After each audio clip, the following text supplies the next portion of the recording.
Yon! Ayos na mga boss ang tinulan namin. Kulay goto.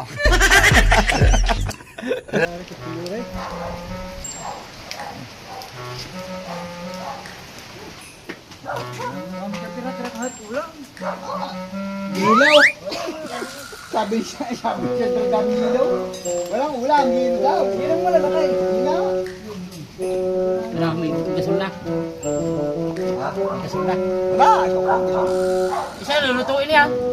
Jam! Tanga eh, naulang na yan. Hindi ka ulang mo din nga. Kaya lang ang magpalikit niya na bagyo. Una talab naman pala eh.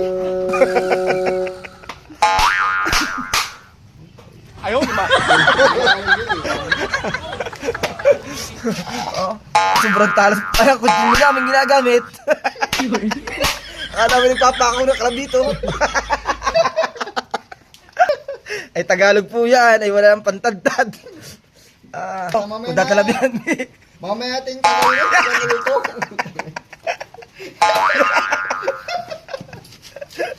Hirap din eh. Wala pang gasol.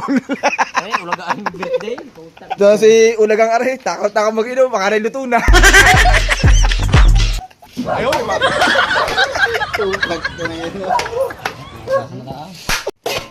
Tatay, pag may magpapakatay sa inyo ng ganyan, tapos ganyan na panggayat, lalabaran niyo pa. Bata pa daw yan ay, tamo hindi na ginayat siya sa pityo. Ayun, si tatay, nanguha na lang ng dahon ng ng sili. At nayamot na, kagagayat. Ayun, niluluto namin tinulay, hirap na hirap sa paggagayat ay wala pa kaming pulutan hanggang ngayon. Eh, nasunog pa.